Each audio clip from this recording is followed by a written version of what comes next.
चलिए हम लोग चलते हैं तब। धृत्या यया धारयते मनः प्राणेन्द्रिय क्रिया योगे नाव्याभिचारिण्या धृति सा पार्थ सात्विकी। यया तु धर्म कामार्थानां धृत्वा धार्यते अर्जुन प्रसंगेन फलाकांक्षी धृति सा पार्थ राजसी। यया स्वप्नं भयशोकं विषादं मदमेव च विमुच्यन्ति मूर्धे दुर्मेधा धृति सा पार्थ तामसी। सुखम त्विदानीं त्रिविधं शृणु ते भरतर्षभः अभ्यासाद्रमते यत्र दुःखान्त स च निगच्छति यत्तदग्ने विषमिव परिमाणे अमृतोपमं तत्सुखं सात्विकं प्रोत्तमात्म बुद्धिप्रसादजम्। यदग्ने चानुबंधे च सुखं मोहनात्मनः निद्रालस्य प्रमादोत्थं तत्ताम समुदारितम् न तदस्ति पृथिवीव्यां च दिवि देवेषु वा पुनः सत्वं प्रकृतिर्जैर्मुक्तं यदेभिः स्या स्त्रीभिर्गुणैः।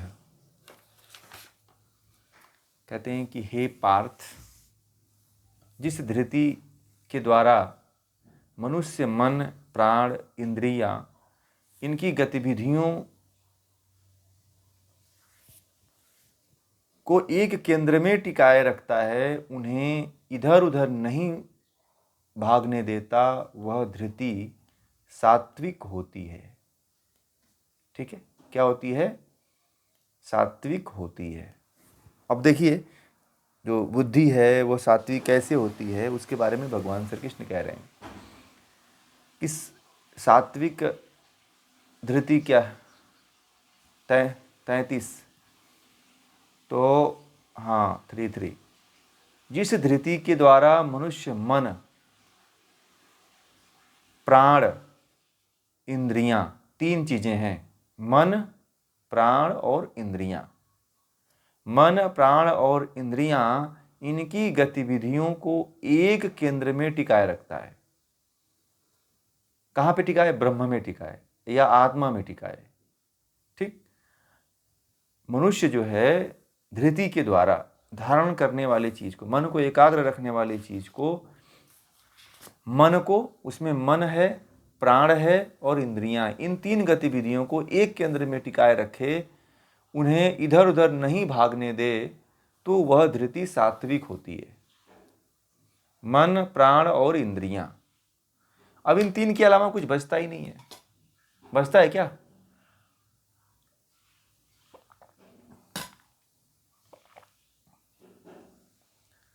कहते हैं कि हे अर्जुन, जिस धृति के द्वारा मनुष्य धर्म अर्थ काम इनके द्वारा चिपका रहता है और फल की इच्छा बनाए रखता है, हे पार्थ, वह धृति राजसिक होती है। तो राजसिक व्यक्ति कैसा होता है? वो धर्म को, अर्थ को और काम को एक साथ लेकर के चिपके रहता है। तो हम सभी लोग राजसिक धृति वाले हैं कि नहीं है? हमारे अंदर धर्म भी है, अर्थ भी चाहिए जीने के लिए है, और काम भी चाहिए, कामना भी चाहिए। बिना कामना के हम जीने वाले नहीं हैं। ठीक है, तो यहां पे जितने लोग हैं वो सभी जो है राजसिक कामना वाले लोग हैं, राजसिक धृति वाले लोग हैं। उनके अंदर क्या होता है? धर्म अर्थ काम तीनों होता है, मोक्ष नहीं होता है। मोक्ष होता तो शायद सात्विक हो जाते। धर्म की इच्छा तो होती है, अर्थ की भी इच्छा होती है और काम की भी इच्छा होती है। इसीलिए जो मनुष्य है आज का, जो वह राजसिक धृति वाला रहता है। इससे कोई नहीं बच पाता है। चाहे सन्यासी भी हो तो वो भी आ जा रहा है। आज के समय का तो सन्यासी भी राजसिक धृति वाले में आता है, क्योंकि वो भी धर्म अर्थ काम की इच्छा रखता है। ठीक है, और कहते हैं कि हे पार्थ, जिस धृति के द्वारा मूर्ख मनुष्य निद्रा, भय और शोक, विषाद और मद इनको नहीं त्यागता, वह धृति तामसिक धृति होती है। ठीक है, क्या होती है? तामसिक धृति उसकी होती है। मूर्ख मनुष्य निद्रा को नहीं त्याग, निद्रा के वशीभूत रहता है कि अब सोना है, मुझे सोना है, सोना है, ठीक है, तो वो क्या होता है, तामसिक होता है, ठीक है। और भय, उसके अंदर भय रहता है, डर बना रहता है, भय, ठीक है। भय देखा है आप लोगों ने, जो तामसिक वृत्ति में होता है, बड़ा डरपोक होता है, डरता रहता है, हर छोटी से बड़ी चीजों में के लिए वो डरता रहता है। तो उसकी जो धृति होती है वो तामसिक होती है।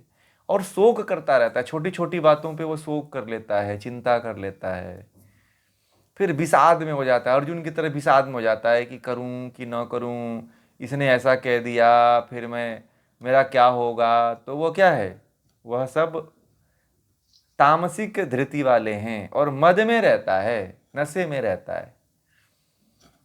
और जी,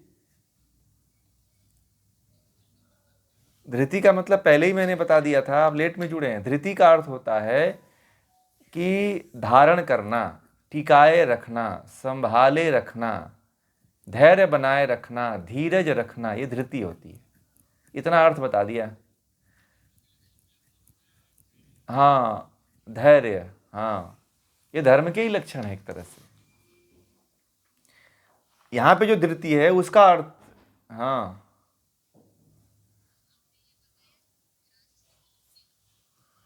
हाँ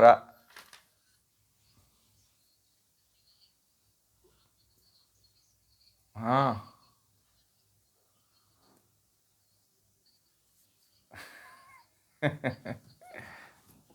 इसीलिए तो आप राजसिक धृति में हो ना, हम तो सभी को कहा इसीलिए। नहीं चलेगा, फिर तो आप सन्यासी हो, यति हो जाओ फिर तो।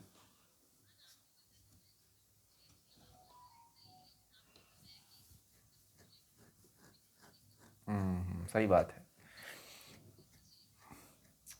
वो धृति अलग, वो धृति है जो अभी हम लोग राजसिक धृति में, मैंने कहा कि सभी लोग राजसिक धृति में जी रहे हैं, ठीक है। परंतु इसी राजसिक में भी जो मन और प्राण और इंद्रियों की गतिविधियों को एक केंद्र में टिका देते हैं, वो सात्विक भी हो जाते हैं, ठीक है। और जो व्यक्ति, जो मूर्ख मनुष्य है, निद्रा में, भय में, शोक में, विषाद में, मद में चूर रहता है और इनको नहीं त्यागता है, वह तामसिक धृति के वश में रहता है, ठीक है। अब हम लोग चलते हैं त्रिविध सुख। अब त्रिविध सुख क्या होता है, कहते हैं कि हे भारत श्रेष्ठ, अब तू मुझसे 3 प्रकार के सुख के विषय में सुन। ऐसे सुख के विषय में जिसमें दीर्घ काल तक रहने के कारण मनुष्य रम जाता है और जिसमें उसके दुख का अंत हो जाता है। सुख का रम जाना अस्त्यात्मक मतलब अनुभव है, दुख का अंत हो जाना नास्त्यात्मक अनुभव है, ठीक है। ये श्लोक में आया है 36वें श्लोक में कि ये जो कि सुख के कारण जो विषयों में दीर्घ काल तक रम जाता है और दुख में भी, और जिसमें उसके दुख का अंत हो जाता है, तो उसको अलग अलग नाम से कहा है कि असत्यात्मक और नास्त्यात्मक। असत्यात्मक जो है सुख में अनुभव होना है और नास्त्यात्मक मतलब दुख में जो अनुभव होता है वह है, ठीक है। तो अब ये कह रहे हैं कि जो 3 प्रकार के सुख होते हैं उसको सुनो कि 3 प्रकार के सुख कौन कौन से होते हैं। वह 3 प्रकार के कौन कौन से सुख होते हैं जो व्यक्ति जो है उसको जानना चाहिए। तो सात्विक सुख है वो कौन कौन सा सुख, वह कौन सुख है। तो पहले 36-37वें श्लोक में कहते हैं कि जो सुख प्रारंभ में विष जैसा प्रतीत होता है, ध्यान दीजिएगा कि जो सुख प्रारंभ में विष जैसा प्रतीत होता है, अंत में अमृत के समान होता है। और जो सुख आत्मनिष्ठ बुद्धि के प्रसाद से प्राप्त होता है वह सात्विक सुख होता है, ठीक है। अंत में अमृत के समान होता है, वो आत्मनिष्ठ बुद्धि के प्रमाद से प्राप्त होता है। बुद्धि जब प्रमाद की अवस्था में हो जाती है तो वह सात्विक सुख है, जो सुख प्रारंभ में विष के समान लगे। अब जो कुछ लोग जो है ना, जैसे कि दवा क्या होती है, दवा कड़वी होती है ना, परंतु आराम उसी से मिलता है कि नहीं मिलता है, हैं? और जो मीठा होता है शुरुआत में ही, और बाद में क्या हो जाता है, कड़वा हो जाता है, तो वो क्या होता है, वो सात्विक सुख नहीं होता है।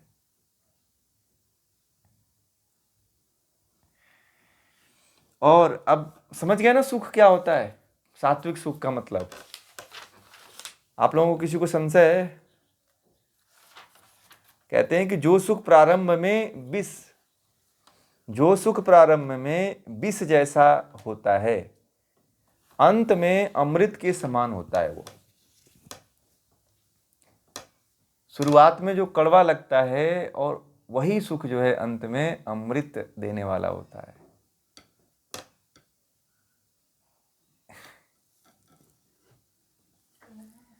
जो आत्मनिष्ठ बुद्धि के प्रसाद से प्राप्त होता है वह सात्विक सुख है। आत्मनिष्ठ, जो आत्मा में स्थित बुद्धि जिसकी होती है, वह जो है उस प्रसाद से वो प्राप्त होता है। जिसकी बुद्धि जो है आत्मा में स्थित होती है, उसी को यह सात्विक सुख मिलता भी है। ठीक है, जिसकी बुद्धि आत्मा में स्थित होती है उसी को सात्विक सुख मिलता है, सबको नहीं मिलता है। और करें कि जो सुख विषय तथा इंद्रियों के संयोग से उत्पन्न होता है, जो शुरू में अमृत के समान परंतु परिणाम में विष के समान होता है, वह सुख राजसिक है। ठीक है, वह सुख क्या होता है, वह सुख राजसिक होता है।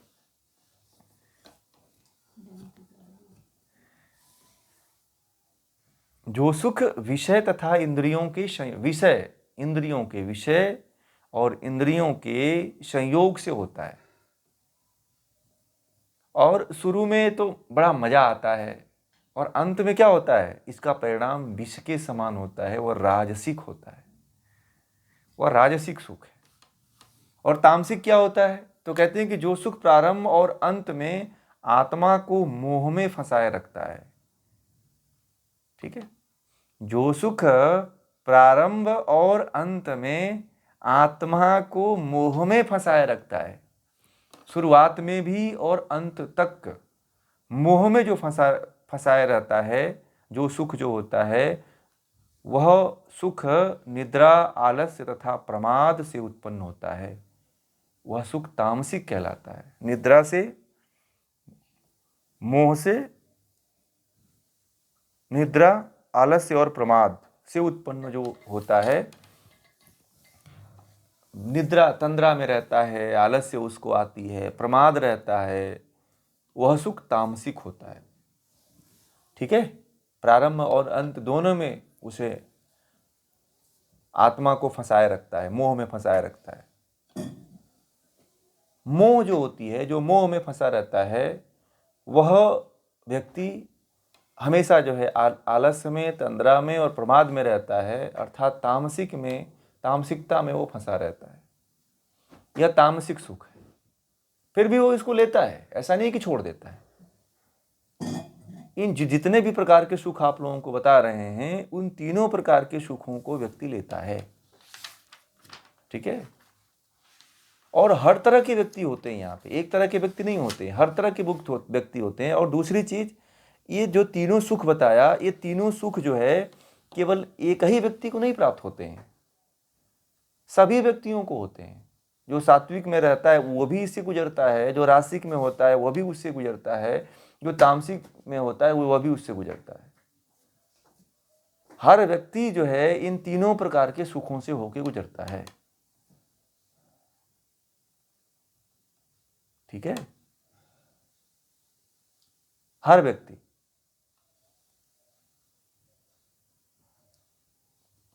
और आगे कहते हैं कि जी,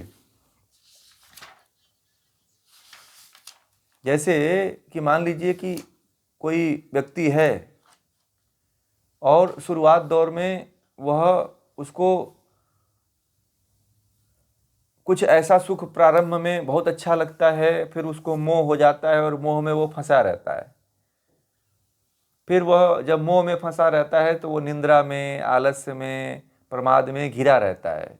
फिर जब थोड़ा सा उससे ऊपर बढ़ता है तो विषयों के सुख में, इंद्रियों के संयोग से फिर शुरू में उसे बड़ा आनंद आता है, फिर बाद में उसे वही सुख जो है विष के समान लगने लगता है, तो वह रासिक सुख में चला जाता है। फिर वह जो है अब इससे ऊपर उठता है तो वह सात्विकता की तरफ बढ़ता है। ये जो भगवान ने तो सात्विकता से शुरू किया, परंतु व्यक्ति की जो स्थिति होती है वो तामसिकता से शुरू होती है। यहाँ पे जितने मनुष्य होते हैं वो तामसिकता से रासिकता की तरफ, रासिकता से सात्विकता की तरफ बढ़ते हैं, उल्टा बढ़ते हैं। ठीक है, तो एक व्यक्ति में पहले शुरुआती दौर में तामसिकता के लक्षण आते हैं, तामसिकता के बाद जो है उसके अंदर जो है फिर रासिकता के गुण आते हैं, रासिकता के बाद फिर जो है सात्विकता के गुण आते हैं। अभी मान लीजिए कि आप तामसिकता में हो तो धीरे धीरे जब आपको ज्ञान होगा तो आप रासिकता की तरफ बढ़ोगे, फिर रासिकता को खत्म करके फिर आप किधर जाओगे, सात्विकता की तरफ बढ़ जाओगे। ये इसका उदाहरण है। व्यक्ति ऐसे आगे बढ़ता है इन गुणों को धारण करके करते करते। कोई जन्म से ही ज्ञानी नहीं पैदा होता है। ठीक है, व्यक्ति एक पशु पैदा होता है। व्यक्ति कैसा पैदा होता है, व्यक्ति पशु पैदा होता है। प्रकृति जैसा उसको जन्म दे देती है हाथ पांव लेकर के, उसको ज्ञान नहीं होता है, ज्ञान उसको लेना पड़ता है। और हर कोई ये समझे कि मैं जो है मैं तो ऐसा हूं, मैं नहीं बढ़ पाऊंगा, ऐसा नहीं है। परमात्मा उसे जीवन के अंत तक अवसर देता है कि यह व्यक्ति जो है सुधर जाए, यह व्यक्ति अपने आत्मा का उत्थान करने में लग जाए। परमात्मा बड़ा अवसर देता है व्यक्ति को, हर क्षण क्षण समय अवसर देता है कि यह व्यक्ति अपने लक्ष्य की तरफ बढ़ जाए, यह व्यक्ति अपने कर्मों को परिष्कृत कर ले, सुधार ले। परंतु यदि कोई चाहता है कि मुझे तो नहीं सुधरना है, तो फिर उसे परमात्मा नहीं सुधारता है। हाँ, सुधरने वाले को जरूर सुधार लेता है। संस्कार आते हैं परंतु वो दब जाते हैं। आप नहीं चाहोगे तो वो आते हैं। आप चाहते हो तो पढ़ रहे हो ना, आपके पूर्व जन्म के संस्कार तो हैं। अगर यदि आप वही नहीं चाहते तो नहीं पढ़ते। पूर्व जन्म के संस्कार रहते हुए भी यदि आपके अंदर वो आपकी चेष्टा नहीं है कि मुझे पढ़ना ही नहीं, तो कैसे सुन पाते भाई। आपने तो मन में ये ठाना है ना कि मुझे 1 घंटा गीता सुननी है, तब सुन रहे हैं ना यहाँ पे, नहीं तो नहीं सुनते ना आप लोग। बताइए, कभी भी कोई भी कर्म के लिए आपको चेष्टा करनी पड़ेगी। आप जब चाहोगे तभी वो चीज प्राप्त करोगे, अन्यथा नहीं प्राप्त कर पाओगे। ठीक है, भगवान कहते हैं कि भगवान श्री कृष्ण कहते हैं कि आप खुद अपनी आत्मा के उद्धारक हो और खुद अपने आत्मा के विनाशक हो। पीछे वाले अध्यायों में, श्लोकों में ये बात कही गई है कि आप अपने आत्मा को खुद नष्ट करते हो और खुद ही जो है उद्धार भी करने वाले हो। तो इसलिए आप चाहो तो आत्मा का उत्थान हो सकता है, आप चाहो तो आत्मा का विनाश भी कर सकते हो। इसलिए किसी व्यक्ति को कोई दूसरा कोई बर्बाद नहीं करता, ये ध्यान देना। लोग कहते हैं ना कि मैं फलाना के कारण बेकार हो गया, मुझे उसने बेकार कर दिया। कोई किसी को बेकार नहीं करता है, क्योंकि हर व्यक्ति अपने आत्मा का स्वयं उद्धारक है और स्वयं नाश करता है। ठीक है,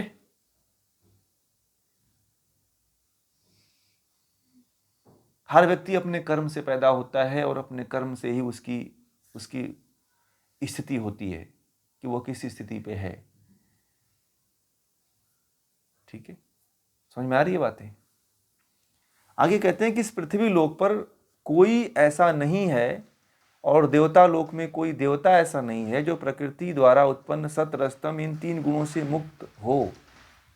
अब आपको बता दूं कि कोई भी, भगवान श्री कृष्ण ने अभी ये भी बता दिया कि कोई ये मत समझे कि मैं बड़ा अच्छा हूँ और ये फलाना बेकार आदमी है। नहीं, भगवान श्री कृष्ण कह रहे हैं कि यहाँ पे कोई भी ऐसा व्यक्ति नहीं, मनुष्य नहीं है या कोई देवता नहीं है जो इन 3 गुणों से प्रभावित ना हो, जिसके अंदर रासिक, तामसिक और सात्विक वृत्तियां ना हो। सबके भीतर होती हैं, दूसरे रूप में होती हैं, किसी दूसरे रूप में होती हैं।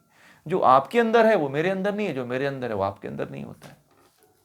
होता तो जरूर है, ठीक है, किसी में कम होता है, किसी में ज़्यादा होता है, किसी में रासिक हावी होता है, किसी में तामसिक हावी होता है। तो इस तरह से गदगद फूलना नहीं चाहिए कि मेरे अंदर तो ये, मैं तो ऐसा हूं ही नहीं, ठीक है। सभी के भीतर होता है, सतरजतम जो है सभी के भीतर होता है, और हर व्यक्ति जो है सतरजतम से प्रभावित होता है, ठीक। और कोई इतना अपने आप को न माने कि मैं तो जो है इससे पूरा ऊपर उठ चुका हूं। नारद जी को भी अहंकार हो गया था, मैंने बताया था कहानी आप लोगों को। तो ऐसा कभी नहीं होना चाहिए। अहंकार अपने भीतर नहीं पैदा करना चाहिए कि मैं तो ऐसा हूं, मैं तो सामने वाले से बहुत अच्छा हूं, ठीक है, सामने वाला वैसा है, मैं तो बहुत श्रेष्ठ हूं। ऐसा भी नहीं सोचना चाहिए, क्योंकि यह अहंकार बोलता है, आप नहीं बोलते, ये आपका अहंकार बोलता है। यानी कि अहंकार आपका पल्लवित पुष्पित हो रहा है, आपको पर नहीं पता है कि आपके भीतर रह करके ही अहंकार आपका बड़ा हो रहा है, और वही अहंकार आपको नष्ट करने के लिए एक दिन खड़ा हो जाता है। जिस अहंकार ने आपको पोषित किया, वही अहंकार आपको नष्ट करने के लिए उतावला भी हो जाता है।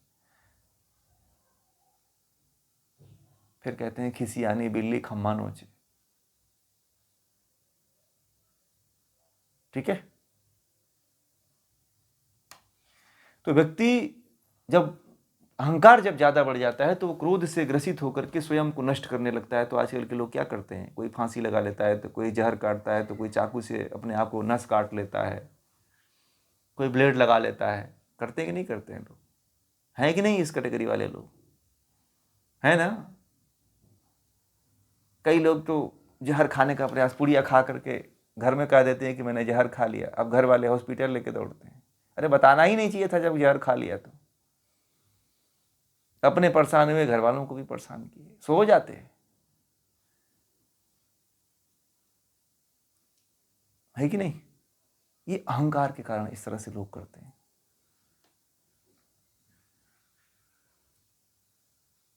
कभी भी अहंकार की भाषा नहीं बोलनी चाहिए कि मैं तो बड़ा उच्च हूं, नहीं। क्योंकि भगवान श्री कृष्ण बार बार कह रहे हैं कि कोई देवता भी नहीं बचा इस सतरजतम के प्रभाव से, कोई नहीं बचा है।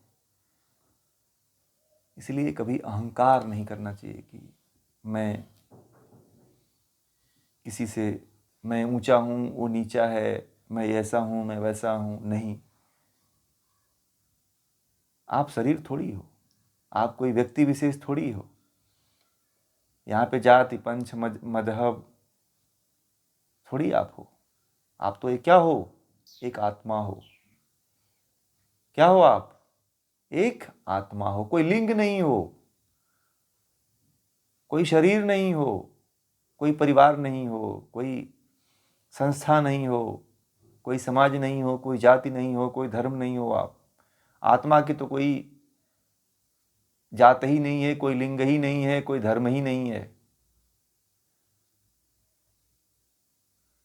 निर्विकल्प है, निराकार है, इसका कोई आकार भी नहीं है, निर्गुण है।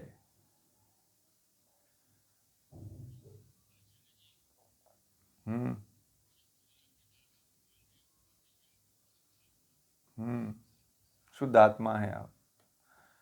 मैंने वो गाया था ना भजन, चिदानंद रूपम शिवोहम सुवोहम, अहम निर्विकल्पम निराकार रूपम, चिदानंद रूपम शिवोहम शिवोहम। सुनते हैं ना आप लोग?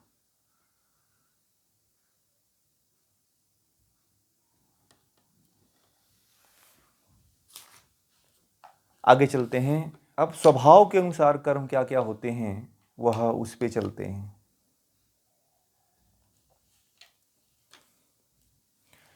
कहते हैं कि ब्राह्मण क्षत्रिय विषाम शूद्राणाम च परंतपः कर्माणि प्रविभक्तानि स्वभाव प्रभवैर्गुणैः।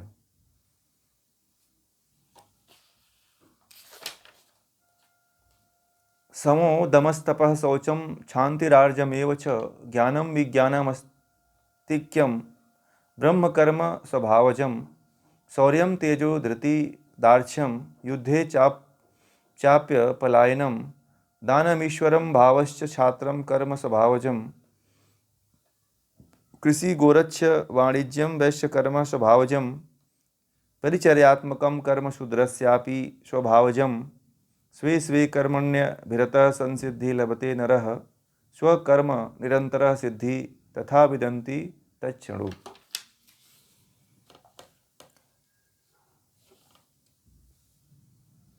गीता ये बार बार कहती है कि आत्मा कर्ता नहीं है, प्रकृति करता है। गीता ऐसा कहती है कि कर्ता कौन है?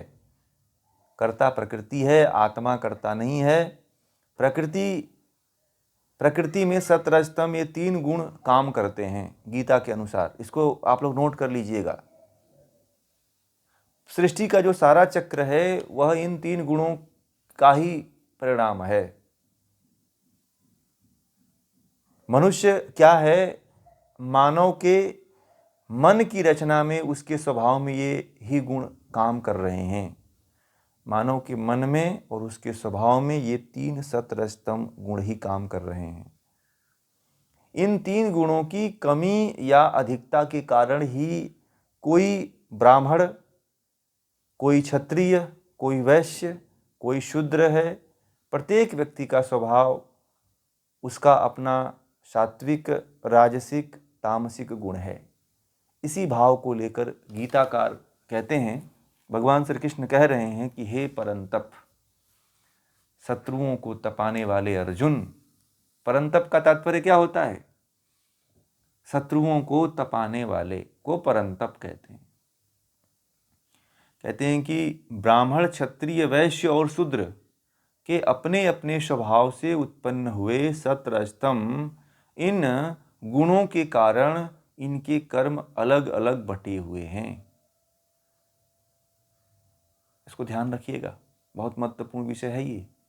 कहते हैं कि शत्रुओं को तपाने वाले अर्जुन ब्राह्मण के, क्षत्रिय के, वैश्य के और शूद्र के। अब आप लोगों को यह जान लेना जरूरी है कि ब्राह्मण, क्षत्रिय, वैश्य, शूद्र कहते किसको हैं। तो ब्राह्मण क्या होता है? जो ब्रह्म विद्या को जानने वाला होता है उसको ब्राह्मण कहते हैं। जाति वाले पंडित जी नहीं, ठीक है? ये जाति वाले जो पंडित जी कथा कहके चले जाते हैं वो ब्राह्मण नहीं होते हैं। ब्राह्मण आपके अंदर यदि ब्रह्म को जानने वाले और ब्रह्म को जानने की तरफ आप लोग बढ़ रहे हो तो ब्राह्मण कौन है? आप हो। ज्ञान विज्ञान को, विद्या को ग्रहण करते हो, विद्या को किसी को बताते हो, तो आप ही क्या हो? आप ब्राह्मण हो। क्या कहा जाता है? ब्राह्मण हो। और आप यदि क्षत्रिय, दूसरा क्षत्रिय है, तो यदि आप देश रक्षा में लगे हुए हो, राष्ट्र की रक्षा में लगे हुए हो, शारीरिक रूप से, मानसिक रूप से, सामाजिक रूप से, हर तरह से देश की रक्षा करना चाहते हो, तो आप क्षत्रिय हो।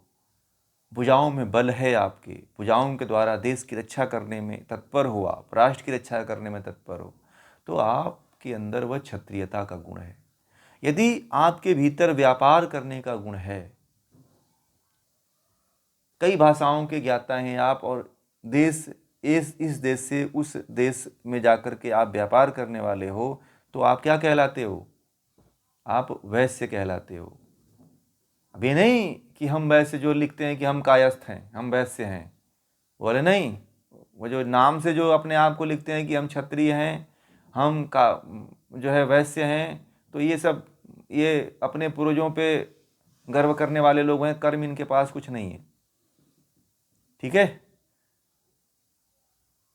और दूसरा है शूद्र। शूद्र मतलब सेवा करने वाला, जिसके अंदर योग्यता नहीं होती है ब्राह्मणत्व का, क्षत्रित्व का और शूद्र वैश्य का, जो ज्ञान नहीं ग्रहण कर सकता है, ज्ञान बांट नहीं सकता है, जो देश की रक्षा नहीं कर सकता है, जो व्यापार नहीं कर सकता है, वह छोटा सेवा का कार्य कर सकता है। सेवा मतलब ऐसा नहीं तो छोटी मोटी वो भी जॉब करता है, परंतु वह उनके बराबर नहीं करता है, उनकी तरह बुद्धि नहीं रखता है वो। तो ऐसे लोग आज भी हैं कि नहीं है बताइए। तो इसमें बांटने वाली क्या बात है। अब आजकल जो हमारे संविधान में जो आज काम हो रहा है, तो उसमें जनरल है, ओबीसी है, एससी एसटी है, 3-4 कैटेगरी बनी हुई है ना। तो जो जैसी योग्यता रखता है वैसी नौकरी पा जाता है भाई, हैं। जिसका जैसा ज्ञान होता है उस तरह का नौकरी पा जाता है। Group D, group A1, B, C, D, तो 4 ग्रुप होते हैं, 4 ग्रुपों में उसको नौकरी दे दी जाती है। तो आज तो ऐसा हो गया है कि जो अपने आप को कहता है कि मैं ब्राह्मण कुल में या क्षत्रिय कुल में पैदा हुआ हूँ, तो वो भी जाकर के ग्रुप डी की नौकरी कर रहा है। तो कर्म से यहाँ पे वर्ण व्यवस्था बढ़ती है, न कि जाति से। तो जिसका जैसा कर्म होता है वह उस वर्ण में चला जाता है, ठीक है। गुणों के कारण और कर्म के कारण वर्ण व्यवस्था है। गुण और कर्म के कारण वर्ण व्यवस्था बनी हुई है। आपके अंदर क्या गुण हैं और क्या आप कर्म करते हो, इसके अनुसार आपकी वर्ण की व्यवस्था है। और आज के बाद आप लोग जाति वाली व्यवस्था को मान करके मत मानिएगा कि ये बहुत बड़ा ज्ञानी है, नहीं। ये पंडित जी हैं तो इनको ज्ञान नहीं होगा, नहीं। वो तो अपने दादा परदादा का टाइटल लगा रहे हैं, उनके अंदर कोई गुण नहीं है। दादा परदादा की टाइटल लगाने से आपको आपके अंदर वो गुण नहीं आ सकता है, ठीक है। आपके कर्म है ही नहीं है। आप अंडा बेच रहे हो ठेला लगा करके और कह रहे हो कि हम ब्राह्मण हैं, तो थोड़ी आप ब्राह्मण कह जाओगे। आप कर्म कर रहे हो बेचने, अंडा बेचने वाले का, तो वो तो ताम शूद्र कैटेगरी में आ गया ना वो। कई लोगों मैंने देखा वो कहते हैं कि क्षत्रिय, मैं देख रहा हूँ मुर्गा काटते हैं, मुर्गा का वो जाली में भर के 10 मुर्गों को रख करके और मुर्गा काटते हैं। तो क्या है, कौन सा गुण है ये? तो शूद्र का गुण है ना ये तो आप कर्म कर रहे हो। जो व्यक्ति अपने कर्म और गुण कर्म स्वभाव से जैसा कर्म करता है वो उस कैटेगरी में चला जाता है, वही उसकी जाति है, वही उसका वर्ण हो जाता है, ठीक। तो वर्ण यहां पे आप जी नहीं पता है, उनको पता ही नहीं है उनको। तो वो तो मैं बताया ना आपको, अपने बाबा अपने पूर्वजों के किए हुए कर्मों पे वो लोग राज कर रहे हैं। उनका कर्म नहीं है उनके पास, ठीक है।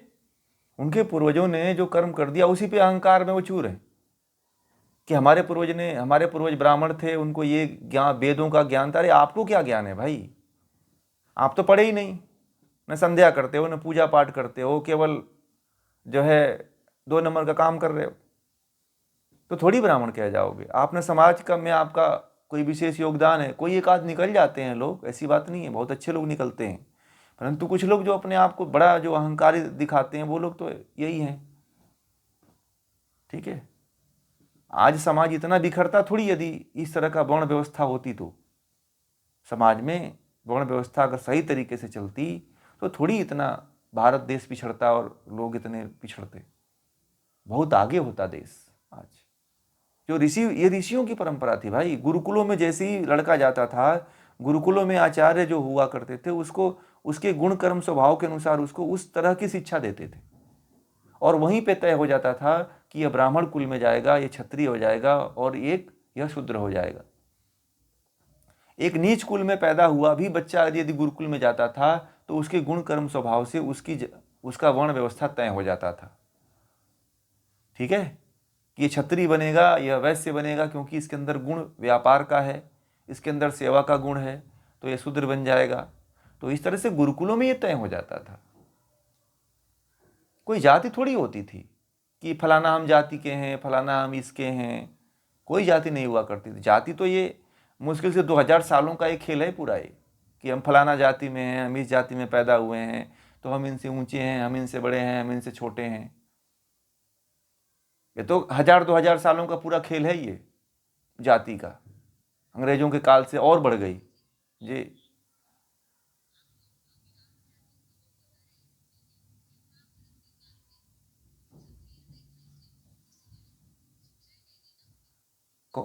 किसको, कर्ण को, क्षत्रिय, वो नहीं, द्रोणाचार्य क्या थे, राजसिक, एक राज के राज में एक कर्मचारी थे, उनका खुद अपना गुरुकुल थोड़ी था, वो तो पांडवों के राजसिक जो है गुरु थे। ठीक है, पांडवों के राजसिक गुरु थे ना वो, तो कैसे शिक्षा देंगे वो। जैसे मान लीजिए कि आपने कोई टीचर नियुक्त कर रखा है, ठीक है, आप उसे महीने का पैसा दे रहे हो, ठीक, आप उसे नौकरी पर रख रखे हो और उसे महीने का पैसा दे रहे हो, और आप वो कोई दूसरा व्यक्ति आकर के कहे कि मुझे पढ़ाओ, तो पढ़ाएंगे आप, बताइए, या आप आदेश कहोगे पढ़ाने के लिए उसको, ये बताओ। द्रोणाचार्य से लेकर के कृपाचार्य, ये लोग जो है हस्तिनापुर के नमक खाते थे, ये कर्मचारी थे, वहां के पैसे लेते थे, ये लोग मुद्राएं लेते थे, और ये इनका कोई अपना कुछ थोड़ी था, इनका अस्तित्व थोड़ी था इनका, ये लोग तो राजसिक आचार्य थे ये लोग। द्रोणाचार्य बड़े गरीब थे, तो उनको शरण दिया गया था, हस्तिनापुर के भीष्म पितामह ने उनको शरण दिया था कि आप हमारे राज्य में चलो, हमारे राज्य में रहो, हमारे बच्चों को पढ़ाना आप। ठीक है, तो उनको उसका मानदेय मिलता था, धन मिलता था उनको। तो राजसिक जो गुरु होते, मान लीजिए आप ही इस समय कोई टीचर नियुक्त कर रहे हो, तो आपके बच्चे को पढ़ा रहा है, आप पैसा दे रहे हो, और दूसरा बच्चा आके कहे कि तुम मुझे पढ़ा दो, तो कोई पढ़ाएगा, बताओ। आप कहोगे कि तुम पढ़ाओ, इसमें मेरे ही पैसे में इसको भी पढ़ाओ, वो बोलो। वैसे ही वहां पे था, ठीक है, वहां पे भी वैसे ही था, जो भाई जिसका जो खाता है उसका गाता है। वैसे भी ज्ञान लेने के लिए कोई एक ही गुरु थोड़ी थे, बहुत गुरु थे। ठीक है,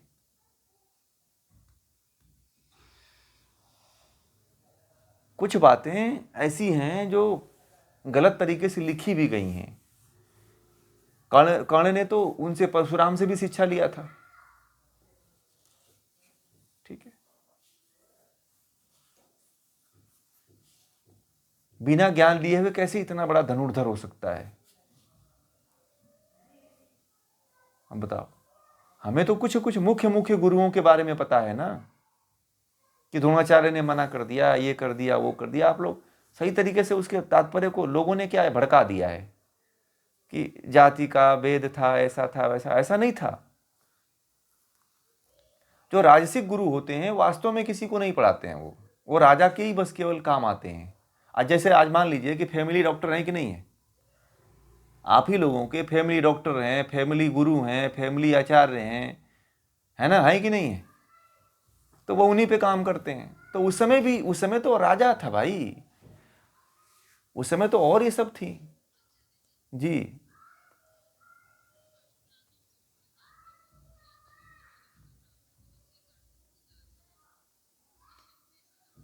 हाँ, उसको छत्री, अब देखिए क्या हुआ था, अब इसमें कितनी वास्तविकता है। महाभारत जब आप लोग पढ़ेंगे ना, महाभारत में बहुत सी मिलावटें हैं।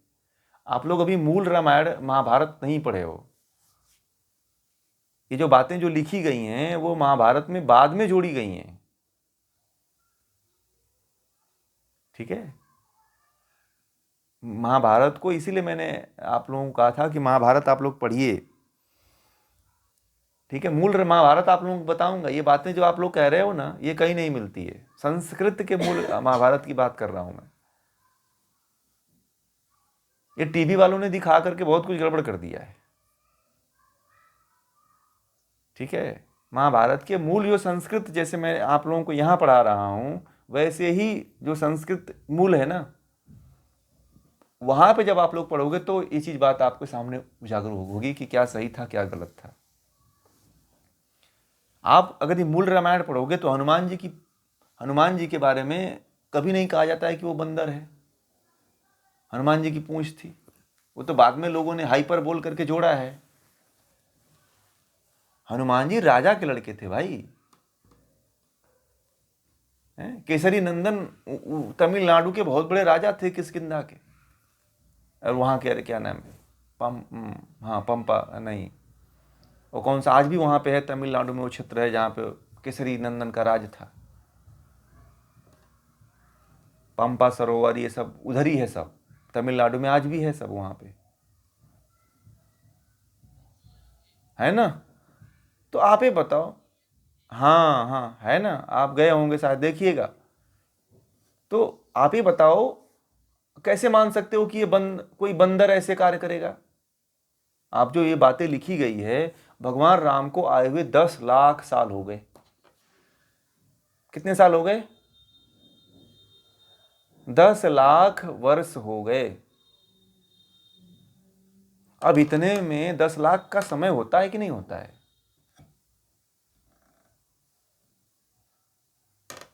तो 10 लाख साल में तो पूरी कहानी ही बदल देंगे लोग, पूरा इतिहास बदल के रख दिए लोगों ने।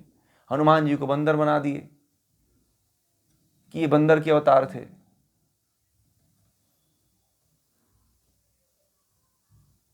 बहुत सी चीजें हैं जो हमें गलत बताई गई हैं।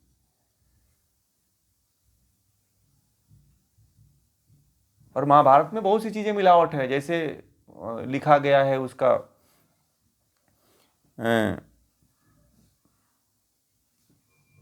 एकलव्य के बारे में भी लिखा गया है, ठीक है।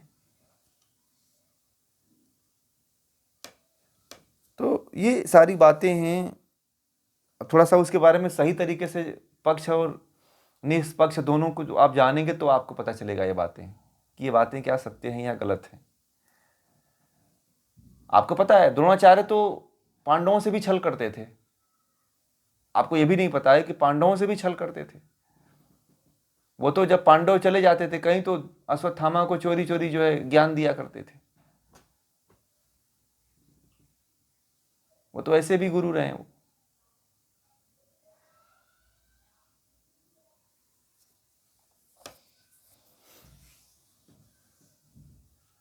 अब कितना सत्य है ये,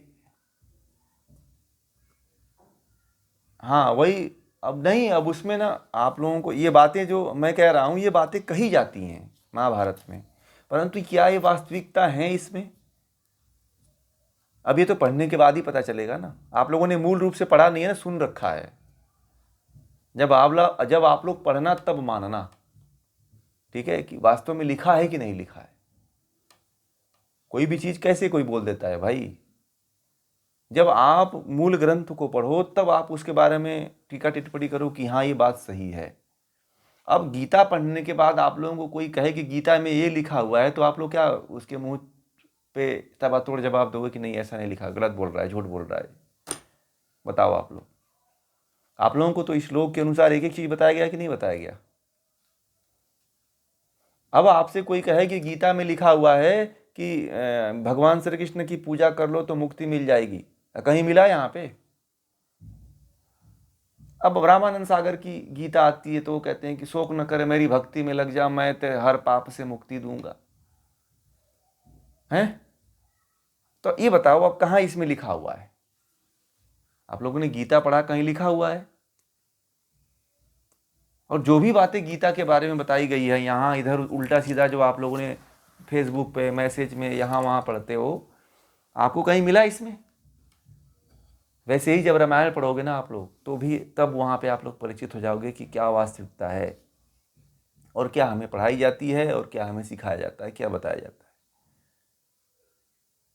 आप लोगों को रामायण भी मैं बताऊंगा कि रामायण में क्या वास्तविकता है और क्या आप लोग सुनते हो। ये जो कथाकार दिन भर नचाते गवाते रहते हैं, वो भी सही तरीके से कथा नहीं कहते हैं, उल्टा सीधा कहते हैं सब, वास्तविक कथा नहीं बताते हैं ये सब। जिस दिन राम की और कृष्ण की वास्तविक कथा लोगों के सामने रख दी गई, पांडवों की कथा रख दी गई, तो भारत में पुनः भारत को एक विश्व गुरु बनाया जा सकता है उसके आधार पे।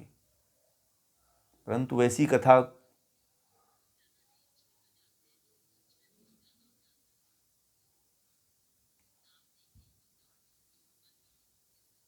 हाँ तो भाई मंत्र मुग्ध वो सम्मोहित करते हैं ना, नाचने आपके अनुसार वो नाचने की पूरा व्यवस्था कर रखा है वहाँ पे।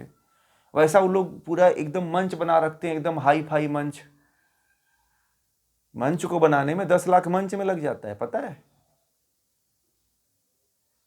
मंच को ऐसी व्यवस्था बना देते हैं, ऐसे 2 4 लड़कों को रख देते हैं बोलने बालने, ऐसा ताव भाव रख देते हैं कि आप मोहित हो जाते हो, आप समझते हो कि बहुत बड़े ये ज्ञानी हैं। ठीक है,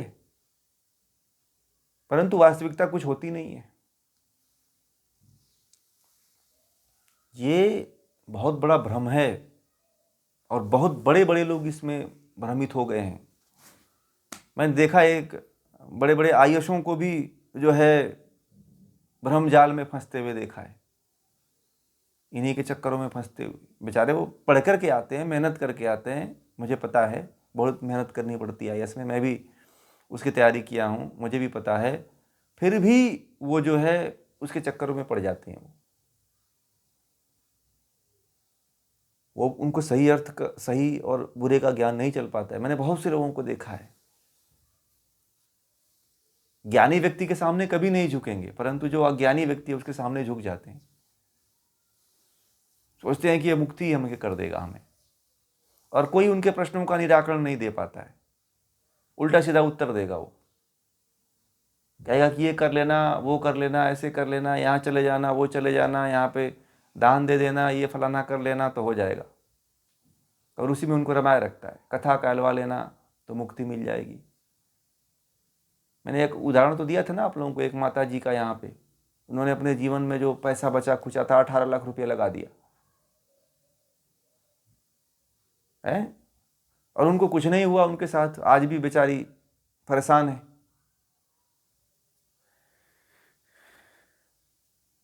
तो ये बड़े तामझाम है लोगों को फंसाए रखने। कबीरदास जी का भी आपने दोहा पढ़ा ही आप लोगों ने